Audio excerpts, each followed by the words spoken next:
Hello friends, welcome to my channel visa guide देखने वाले आपसे फ्रेंड्स का मैं हार्दिक स्वागत करता हूं। वीडियो शुरू करने से पहले आपसे लोगों से रिक्वेस्ट है कि फर्स्ट टाइम पहली बार दर्शक जो इस चैनल को देख रहे हैं, पहली बार अगर आप इस वीडियो को देख रहे हैं तो आप सभी लोगों से रिक्वेस्ट है, अगर आपने अभी तक सब्सक्राइब नहीं किया है सब्सक्राइब जरूर कर लें, शेयर के सब्सक्राइब करिए। और अभी तक हमारे यूट्यूब चैनल से आप नहीं जुड़े हैं जरूर जाइए। फ्रेंड्स, आज मैं आपसे बात करूंगा आयरलैंड के वीज़ा के बारे में। आज मैं आपसे बात करूंगा रिपब्लिक आयरलैंड के वीज़ा के बारे में। आज मैं आपको इस वीडियो में बताऊंगा कि आप आयरलैंड का वीज़ा कैसे ले सकते हैं। बहुत ही सिंपल प्रोसेस है, बहुत ही आसान है। अगर आपका ही प्लान है यूरोप जाने का, अगर आपका प्लान है यूके जाने का, अगर आपका प्लान है आयरलैंड जाने का, तो इस वीडियो को आपको जरूर देखना चाहिए। अगर आपका वीज़ा रिफ्यूज़ हो गया है यूरोप से, अगर आपका वीज़ा रिफ्यूज़ हो गया है यूके से, तो आपको एक बार आयरलैंड का वीज़ा ट्राई ज़रूर करना चाहिए। अगर आपको भी घूमना है आयरलैंड तो इस वीडियो को आप शुरू से लेकर लास्ट तक देखिए। मैं आपको इस वीडियो में स्टेप बाय स्टेप सारा प्रोसेस बता दूंगा और आपको बता दूंगा कितनी आयरलैंड की फ़ीस है, डॉक्यूमेंट्स क्या क्या चाहिए, वो सब कुछ मैं आपको बता दूंगा इस छोटी सी वीडियो में। तो आइए शुरू करते हैं। आप किसी भी कंट्री का वीज़ा एप्लीकेशन करते हैं, सबसे पहले जो सबसे ज़रूरी चीज़ ये है कि उस कंट्री में जाने के लिए आपके पास क्या क्या डॉक्यूमेंट्स होना चाहिए। तो सबसे पहले बात करते हैं डॉक्यूमेंट्स की। अगर आपका डॉक्यूमेंट्स पूरा है तो आपको वीज़ा मिलने में चांसेस काफ़ी ज़्यादा है। तो आप जब कभी किसी भी कंट्री का वीज़ा एप्लीकेशन करने वाले हों तो उससे पहले उस कंट्री के बारे में जानिए और उस कंट्री के बारे में ये जानिए कि आप वहाँ का वीज़ा एप्लीकेशन कर रहे हैं तो डॉक्यूमेंट्स क्या क्या लगेगा। अगर आपको ये पता चल गया डॉक्यूमेंट्स क्या क्या लगेगा और आपने सही से डॉक्यूमेंट्स अपने तैयार कर लिए तो आपको वीज़ा मिलने के चांसेस काफ़ी ज़्यादा हैं। तो इस वीडियो में मैं आपको स्टेप बाय स्टेप सब कुछ गाइड करूँगा कि किस तरीके से आप आयरलैंड का वीज़ा ले सकते हैं। आयरलैंड की वीज़ा की बात की जाए तो आयरलैंड कई कैटेगरी के वीज़ा देता है। एम्प्लॉयमेंट वीज़ा भी आयरलैंड का है, उसके बारे में डिटेल्स बताऊंगा नेक्स्ट वीडियो में। आयरलैंड का आप बिज़नेस वीज़ा ले सकते हैं, वो भी आपको मिल जाएगा। फैमिली फ्रेंड्स वीज़ा है, विजिट वीज़ा है, पार्टनर वीज़ा है, टूरिस्ट वीज़ा है, कई कैटेगरी के वीज़ा हैं आयरलैंड के। आज मैं आपसे बात करूँगा केवल टूरिस्ट वीज़ा के बारे में, क्योंकि जो मोस्टली पीपल हैं वो टूरिज़्म के पर्पज़ से जाना चाहते हैं आयरलैंड। तो आयरलैंड का टूरिस्ट वीज़ा कैसे लें? सबसे पहले आयरलैंड जैसे आप यूके की ऑफिशियल वेबसाइट पे आप जाके यूके का वीज़ा एप्लीकेशन करते हैं, सेम उसी तरीके से आपको आयरलैंड की ऑफिशियल वेबसाइट पर जाके आपको वीज़ा एप्लीकेशन करना है। कैसे करना है अगर आप नहीं कर पा रहे हैं तो आप कमेंट बॉक्स में कमेंट कर दीजिएगा। मैं नेक्स्ट वीडियो जो बनाऊंगा उसमें आपको बताऊंगा कैसे आपको वीज़ा एप्लीकेशन करना है। तो ये जो आपको इस टाइम सामने जो वेबसाइट दिख रहा है, इसी वेबसाइट पे आपको जाके आपको एप्लीकेशन करना है। लेकिन एप्लीकेशन करने से पहले ज़रूरत क्या है? ज़रूरत आपको डॉक्यूमेंट्स का। डॉक्यूमेंट्स क्या क्या लगेगा, डॉक्यूमेंट्स क्या क्या चाहिए वो मैं आपको बताता हूँ। आपका ओरिजिनल पासपोर्ट लगेगा, 6 मंथ तक वैलिड होना चाहिए ट्रैवल डेट से, और 6 मंथ तक वैलिड होना चाहिए। उसके बाद वीज़ा एप्लीकेशन फॉर्म जो कि आपको ऑनलाइन सबमिशन करना है, और जो भी डॉक्यूमेंट्स मैं बता रहा हूँ डॉक्यूमेंट्स आपको अटैच करना है। तो आपको फ़ोटोग्राफ लगेगा। 70 से 80% आपका जो फेस है वो क्लोज़अप में होना चाहिए, और जो बैकग्राउंड हो वो आपका वाइट बैकग्राउंड होना चाहिए। तो इस चीज़ को आप ध्यान दीजिएगा। कवरिंग लेटर यहाँ पर बहुत ही इंपॉर्टेंट है। कवरिंग लेटर आपको बहुत ही अच्छा बनाना है और उसमें सब कुछ आपको बताना है कि आप इससे पहले कहाँ आपने ट्रैवल किया है, कौन कौन सी कंट्री आपने विज़िट किया है, आप आयरलैंड क्यों जाना चाहते हैं, वहाँ पे आप क्या घूमना चाहते हैं, वो सब कुछ आपको उस कवर लेटर में आपको अच्छे से लिखना है और अच्छे से आपको बताना है। कवर लेटर बहुत ही इंपॉर्टेंट होता है, और किसी भी कंट्री में वीज़ा मिलने के चांसेस आपके कवर लेटर पे ही है।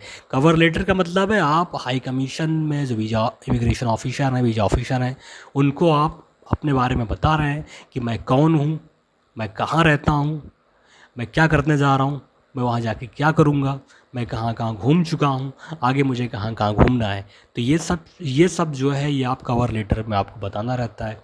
तो आप एक अच्छा सा कवर लेटर आप बना के ज़रूर लगाइएगा। उसके बाद आपका आइटनरी है, डे बाई डे आइटनरी आपको लगाना है। आप आयरलैंड आपकी फ़्लाइट कब है, आप वहाँ पहुँचोगे कब, आप वहाँ से आओगे कब, आप वहाँ घूमोगे कब, घूमते टाइम आप कहाँ कहाँ जाओगे, कौन कौन सा होटल में आप रहोगे, कौन सी ट्रेन आप यूज करोगे, तो वो सब कुछ आपको आइटनरी में बताना है। अगर आपका 10 दिन का ट्रैवल प्लान है तो 10 दिन में आप कहाँ कहाँ जाएंगे, कहाँ कहाँ स्टे करेंगे, कौन कौन से होटल में रुकेंगे, आप क्या यूज करेंगे, आप टैक्सी लेंगे कि आप ट्रेन यूज करेंगे कि आप क्या यूज करेंगे, ये सब कुछ भी आपको आइटनरी में बताना है, आइटनरी में आपको देना है।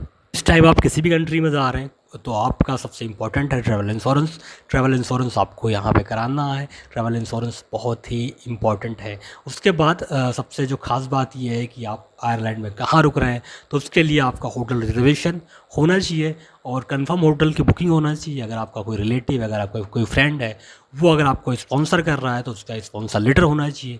और अच्छा तब रहेगा, अच्छा ये रहेगा कि आपका जो स्पॉन्सर है, वो जो आपको इन्विटेशन लेटर दे रहा है, स्पॉन्सर लेटर दे रहा है, तो वो नोटराइज करा दे, ऑथोराइज करा दे। अगर नोटराइज करा देता है तो आपके वीज़ा मिलने के चांसेस काफ़ी ज़्यादा हैं। तो जो भी आपका फ्रेंड हो, आपका रिलेटिव हो, आपको जो स्पॉन्सर लेटर सेंड कर रहा है, उसको नोटरी करा के भेजे। साथ में आपका जो स्पॉन्सर है वो अपना बैंक स्टेटमेंट, आपका रेसिडेंस प्रूफ, या वहाँ अगर उसके पास सिटीजनशिप है तो आप पासपोर्ट, ड्राइविंग लाइसेंस, वो कहाँ काम करता है, उसके बारे में टैक्स रिटर्न ये ज़रूर दें। इससे आपके वीज़ा मिलने के चांसेस काफ़ी ज़्यादा हैं। और उसको एक अच्छे से कवर लेटर बना के देना है कि आप कहाँ जाओगे, कहाँ रुकोगे और क्या क्या करोगे। आप अगर आपके पास ज़्यादा पैसा नहीं है घूमने के लिए, इस पर्पज़ में आपका जो स्पॉन्सर है वो कवर लेटर में सब कुछ बता सकता है कि आप को वो स्पॉन्सर कर रहा है और आपके ट्रैवल का जितना भी एक्सपेंस है वो खर्चा करेगा, वो देगा। तो इससे वीज़ा मिलने के चांसेस काफ़ी ज़्यादा हैं। उसके बाद सबसे मेन बात आता है कि आप करते क्या हो।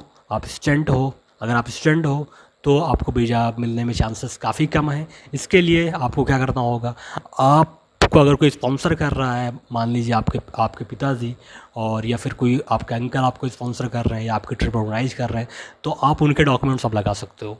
तो इससे आपके वीज़ा मिलने के चांसेस काफ़ी ज़्यादा हो जाएंगे। और अगर आप स्टूडेंट हैं, आपकी इनकम नहीं है और आपके अकाउंट में 50-60 हज़ार पड़ा है, आप सोच रहे हैं कि आयरलैंड का वीज़ा अप्लीकेशन कर देंगे और बिना किसी स्पॉन्सर के आपको वीज़ा मिल जाएगा, तो नामुमकिन जैसा है। हो सकता है कि आपको मिल जाए, बहुत गुड लक है, लेकिन नामुमकिन जैसा है। तो इसलिए अगर आप स्टूडेंट हैं तो आपके लिए स्पॉन्सर होना बहुत ही ज़रूरी है। अगर आपके पापा या फिर आपके अंकल या फिर कोई रिलेटिव आपको आयरलैंड जाने के लिए स्पॉन्सर कर रहा है, तो चांसेस काफ़ी ज़्यादा है वो अपना बैंक स्टेटमेंट और कवर लेटर लगा सकता है आपके वीज़ा के एप्लीकेशन के लिए। सेल्फ एम्प्लॉयड, अगर आपका कोई बिज़नेस है, अगर आपका कोई दुकान है, अगर आपका कोई फर्म है, तो उसका जीएसटी नंबर और आपका बिज़नेस लाइसेंस जो है उसको आप लगा सकते हो। और वो भी आपका पूरा आप लगा दोगे तो चांसेस काफ़ी ज़्यादा है। यहाँ पर सबसे जो नोटिस करने वाली बात है, बैंक स्टेटमेंट आपका लगेगा 6 मंथ का, और कम से कम मिनिमम बैलेंस जो आपका है वो आपका 4 से 5 लाख आपका होना चाहिए। इतना बैलेंस अगर आपके अकाउंट में है तो वीज़ा मिलने के चांसेस काफ़ी ज़्यादा है। और आपका जो ट्रांजेक्शन है वो रेगुलर बेसिस पर होना चाहिए। तो ये काफ़ी इंपॉर्टेंट है। उसके बाद है आपका income tax return. Income tax return यहाँ पर इन्होंने इनकम टैक्स रिटर्न आपको 3 साल का लगाना है। 3 इयर्स का आप इनकम टैक्स रिटर्न लगा सकते हो और ये बहुत ही इंपॉर्टेंट है, बहुत ज़्यादा इंपॉर्टेंट है income tax return. Travel insurance बहुत ज़्यादा इंपॉर्टेंट है। लीजिएगा, उसमें सबसे इम्पॉर्टेंट है कि आप मोहर ज़रूर लगवा लीजिएगा और जो भी बैंक के ऑफिसर है उनसे सिग्नेचर ज़रूर करवा लीजिएगा। तो ये बहुत ही इंपॉर्टेंट है। और अगर आपके पास बिज़नेस, अगर आपके पास प्रॉपर्टी है, अगर आपके पास खेत है, तो वो भी दिखा सकते हो कि आपके पास ये बिज़नेस है, आपके पास ये प्रॉपर्टी है, आपके पास अगर आपने एफडी करा रखा है तो उसको आप लगा सकते हो। तो ये आपके चांसेस काफ़ी ज़्यादा हैं। अगर आपकी ट्रैवल हिस्ट्री ज़्यादा अच्छा है तो आपके जितने भी वीज़े लगे हैं उसको आप लगा सकते हो। आप कहाँ कहाँ घूमे हो उसको आप बता सकते हो। या प्रीवियस में आप अगर आयरलैंड आपने घूमा है, आपके पास आयरलैंड का वीज़ा है, तो वो भी आप दिखा सकते हो, वो भी आप लगा सकते हो। तो फ्रेंड्स, मैंने आपको बताया कि कौन कौन से डॉक्यूमेंट्स लगेंगे अगर आप आयरलैंड का वीज़ा एप्लीकेशन करते हो। तो अब सबसे मेन बात ये है कि अगर आप आयरलैंड का वीज़ा एप्लीकेशन करते हो तो उसकी फ़ीस कितनी लगेगी, क्योंकि आयरलैंड की जो वीज़ा की फ़ीस है वो थोड़ा सा इंक्रीज़ हुआ है। और फिलहाल अगर बात की जाए आयरलैंड की वीज़ा की फ़ीस, अगर आप सिंगल एंट्री वीज़ा लेते हैं तो उसकी फ़ीस जो है वो 81 USD है। और अगर आप मल्टीपल एंट्री वीज़ा लेते हैं तो उसकी जो फ़ीस है वो 136 USD है। अगर आप सिंगल एंट्री वीज़ा लेते हैं तो 81 US डॉलर, और अगर आप मल्टीपल एंट्री वीज़ा लेते हैं तो 136 US डॉलर। ये आपका वीज़ा एप्लीकेशन फ़ीस हो गया। अगर आप आयरलैंड का ट्रांजिट वीज़ा लेते हैं तो उसका जो फ़ीस है वो आपका 34 USD है, $34 US। ये आपका जो आयरलैंड का ट्रांजिट वीज़ा है उसकी फ़ीस है। एप्लीकेशन करें उस टाइम आप जो फ़्लाइट यूज करें वो आप होल्ड टिकट आप यूज कर सकते हैं, डमी टिकट आप यूज कर सकते हैं, और लाइव PNR के साथ बहुत सारे टिकट हैं वो आप यूज कर सकते हैं। आप कंफर्म टिकट आप तभी लीजिएगा जब आपको वीज़ा मिल जाएगा। एडवांस में आप कंफर्म टिकट मत लीजिएगा। अगर आपका वीज़ा रिफ्यूज़ल होता है तो फिर आपका जो पैसा है वेस्ट हो जाएगा। कभी कभी आयरलैंड हाई कमीशन अगर आपके डॉक्यूमेंट्स सर्टिफाइड नहीं है तो आपको कॉल भी कर सकता है। तो अपना जो कॉन्टैक्ट नंबर उसमें डालिएगा वो चालू डालिएगा। तो अगर किसी भी डॉक्यूमेंट्स की ज़रूरत हुआ या फिर कोई क्वेश्चन उन्हें पूछना है तो आपको कॉल भी कर सकते हैं। जो भी नंबर डालें वो चालू डालें, नंबर आपका बंद नहीं होना चाहिए क्योंकि वो आपको फ़ोन भी कर सकते हैं। तो फ्रेंड्स, अगर आपको वीडियो अच्छा लगे तो लाइक सब्सक्राइब जरूर करिएगा। मिलते हैं नेक्स्ट वीडियो में किसी लेटेस्ट अपडेट के साथ में, तब तक के लिए बाय, टेक केयर, धन्यवाद, थैंक यू सो मच।